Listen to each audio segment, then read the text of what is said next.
Hoje estreia Game of Thrones. Então é um dia que é muito aguardado por uma boa parte da população mundial. Então hoje é um dia que tava muitas pessoas ao redor do mundo esperando para que chegasse. E aí eu pergunto a vocês inicialmente, né, para quem vai a torcida de vocês. Eu não preciso nem perguntar, né? Quem me conhece sabe que eu tô torcendo pra Daenerys. Pode ser que os produtores me matem de ódio botando ela pra morrer em algum momento da trama? Pode ser. Mas eu acho que eu estou preparada pro que tiver que vir. Sabe? Se ninguém ficar no trono, se a Cersei ficar no trono. E aí, Game of Thrones, ela é uma série que fala um pouco, para não dizer muito e bastante, sobre uma coisa chamada confiança. Também você correr atrás do que você quer, né? Então, por exemplo, Daenerys, ela é uma personagem mulher que ela tá o tempo todo, a trajetória dela é correndo atrás de uma coisa que ela quer, que é ser a rainha, estar no trono. E eu admiro muito porque ela é uma personagem muito forte do início da série até a última temporada foi lançada. Teve alguns deslizes que ela cometeu? Teve, mas pensando que ela é um ser humano, ela não é um androide nem nada do tipo, então as pessoas estão passíveis mesmo a erro. Então, pra mim, é totalmente justificável. A série também, ela é uma série que ela traz algumas figuras femininas bem fortes, né? Além da Daenerys, que eu falei, tem a Cersei, que ela é uma figura feminina bastante forte, ainda que bastante controversa, né? Muitas pessoas detestem ela, como eu, por exemplo, detesto ela. Mas ela, inegavelmente, ela é uma figura feminina bastante forte na série, né? Que ela quer, ela vai atrás, e aí ela conquista várias coisas, e ela consegue várias coisas, e você fica assim, pô, velho, o que essa mulher ainda tem pra fazer? E ela sempre aparece com mais coisa, né? Outra mulher forte que aparece, a Olenna Tyrell, que é aquela senhora, não sei se minha pronúncia tá boa, viu, gente, mas releve. A Olenna Tyrell, que ela é também uma figura feminina forte, né?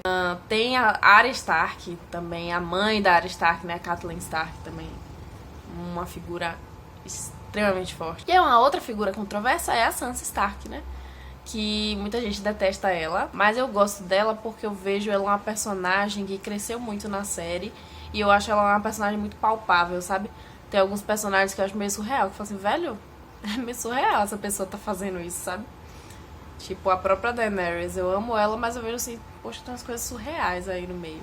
E a Sansa não, a Sansa eu acho totalmente plausível, tipo, totalmente real. Então, pensando nisso, são personagens que o tempo todo têm uma certa confiança e lutam, correm atrás do que elas querem, defendem seus pontos de vista. E aí isso é bom porque empodera, inspira outras mulheres também. A gente se sente representada, vê representatividade. Não é uma série só de homens fortes, fodões, que pegam espada e jogam. Nossa, velho, tem tantas mulheres que inspiram, né? Então, para nós mulheres, isso é legal, porque é representativo. E eu acho que é por isso que também a série cativa tantas mulheres para assistir, por causa disso. Mas aí eu tava pensando, né, um pouco sobre minha vida. Eu não era uma criança, uma jovem de opinião minha, formada, forte, e que eu não tinha dúvidas muitas vezes das coisas. Eu tenho uma irmã mais velha, que é 4 anos mais velha que eu, e a gente sempre foi muito próximas. E minha irmã, ela é uma pessoa que, diferente de mim, ela sempre tem as opiniões dela muito fortes, ela é muito contundente no que ela acredita. E aí, meio que esse comportamento da minha irmã me moldou a sempre achar que, poxa, ela é uma pessoa tão contundente, então ela tá certa.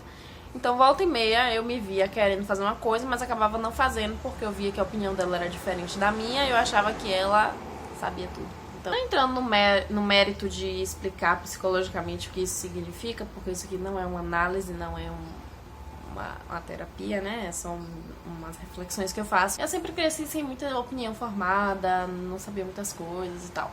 E aí, de uns anos pra cá, digamos que assim, quando eu entrei na universidade, na universidade é um mundo de coisas, né? A gente vê muitas discussões, muitas palestras, muitas coisas, as pessoas defendem seus pontos de vista. E aí eu comecei a perceber que eu não tinha nunca uma opinião certa, sabe? Se botasse um tema polêmico na minha frente, eu geralmente era guiada pelo que pessoas que eu conheço, que tinham opinião formada, diziam. E eu ia muito naquilo, eu não conseguia sustentar muito um argumento. E às vezes eu sou a típica pessoa que, tipo assim, eu tô na discussão, a pessoa fala, eu pego e me dou por vencida. E aí depois que eu chego em casa, poxa, mas é pra eu ter falado aquilo pra pessoa. Eu funciono muito bem sob pressão. Se você tiver que me botar pra fazer um trabalho, me bote um trabalho e bote pressão. Tipo assim, você tem que me entregar amanhã esse trabalho. Eu funciono muito bem, mas uma coisa que eu não funciono bem sob pressão é discussões. Porque eu sinto que quando eu tenho que argumentar, que eu tenho que defender uma ideia, que eu tenho que pensar sobre algo, que eu tenho que falar sobre algo, eu preciso mesmo de um tempo para pensar. Eu sou esse tipo de pessoa que você me traz um argumento X. Eu preciso raciocinar bem sobre o que você está dizendo, refletir um pouco sobre as minhas convicções para formular um bom argumento para depois trazer de volta. Então, geralmente, discussões mais acaloradas, debates, essas coisas, eu não sou muito boa porque eu não consigo ter esse pensamento rápido em relação às minhas convicções.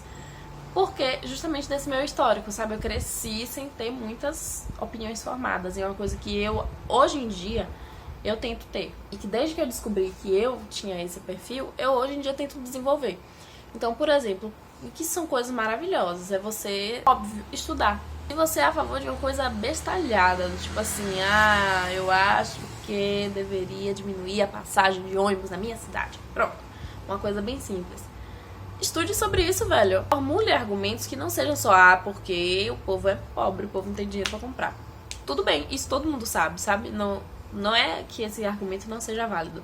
Ele também é válido, mas várias pessoas vão te trazer esse argumento. E quando você estuda, procura saber, e você tem argumentos mais fortes para sustentar, pode vir uma pessoa que seja radicalmente contra discutir com você, que vai ter outros argumentos fortes, você sempre vai ter argumentos para debater com aquela pessoa. Então, a mensagem desse vídeo é justamente isso, para você tentar pesquisar, formular argumentos e ser uma pessoa com os seus argumentos prontos. Eu penso muito isso quando eu lembro da minha posição política. Eu sempre fui uma jovem, uma adolescente, que eu dizia pra todo mundo. Sabe, eu detesto política. Eu acho política uma merda, uma porcaria. Eu não quero nem saber política, essa porcaria tão chato. Pra que política? Voto não deveria ser obrigatório, deveria ser opcional, eu nunca ia votar. E quando eu fiz 16 anos, eu não tirei meu título eleitoral. Eu falei que eu só iria tirar com 18 anos. Eu fiz 18 anos em 2013. Em 2013, nós não tivemos eleições. Então eu falei, não vou fazer de novo, vou fazer ano que vem, que era 2014, eu já teria que votar obrigatoriamente. O que me impediu? 2013, eu passei na universidade. E aí eu fui fazer minha matrícula da universidade sem o título eleitoral. E aí quando eu cheguei lá, eles falaram, esse é o título. Eu falei, não tenho.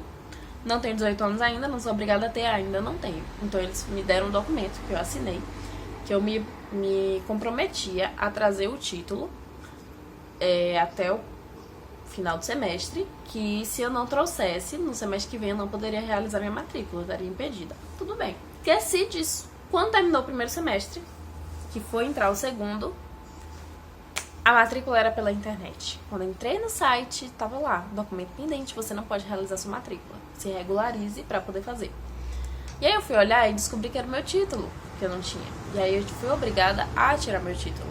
Com várias coisas que estavam acontecendo no mundo, eu comecei a perceber que não dava certo mais eu virar para meus amigos e falar, política é uma merda, esses políticos são todos ladrões, a gente é tudo escravo dos políticos, que não sei o que, a gente fica igual as bestalhadas. Sendo que quando chegava na hora de ir pra urna, eu votava nulo. Eu tô sempre me anulando, então os outros estão escolhendo por mim. E aí eu comecei a achar que sim, eu tinha que ter uma opinião formada e escolher políticos que me representassem. E ainda assim eu não tinha uma consciência política muito grande. E aí, eis que começou aqueles debates sobre feminismo. E eu me lembro que eu fui pra uma fase de negação, do tipo assim, aquelas coisas de bem Barbie fascista, sabe? Porque os ismos, o mundo está cheio de ismos, a gente não tem que ficar nos ismos, a gente tem que pensar na humanidade. Até que depois eu comecei a ouvir e ler pessoas que de fato discutem e pensam o feminismo. E desde que eu me descobri como uma pessoa feminista, eu comecei a ler e estudar para poder criar os argumentos fortes e eu poder debater com as pessoas com argumentos fortes e eu ter minha ideia sedimentada na minha cabeça. Tem sido muito prazeroso, porque eu tenho lido de fato, eu tenho estudado de fato feminismo e pela primeira vez na vida eu tenho me sentido uma pessoa com argumentos fortes. Claro que tem alguns campos da minha vida que eu não sei ainda argumentar totalmente E tudo bem, sabe, virar pra pessoa e falar assim, velho, eu não posso discutir sobre isso agora porque eu não sei muito sobre esse assunto. Posso estudar um pouco e depois a gente continua nosso diálogo, nosso debate? E aí você vai, lê, discute, procura informações. Então hoje em dia eu tenho minhas convicções sobre várias coisas. Eu tenho visões, inclusive, sobre o feminismo. E que eu sei que estão passíveis de serem mudadas, porque o mundo está em constante transformação. Então, o que eu acredito hoje dentro do feminismo ou de qualquer outro assunto pode mudar amanhã. O que você não pode fazer, que é o que eu defendo, é se anular perante as coisas. Se anular não dá mais. Nesse mundo que a gente vive, você não pode mais se anular. Então, defenda suas convicções, corra atrás do que você acredita e defenda isso como você achar que é melhor. Certo? Essa é a mensagem do dia. Nada demais, assistam Game of Thrones. Digam o que vocês acham que vai estar no trono. E é isso, um beijo.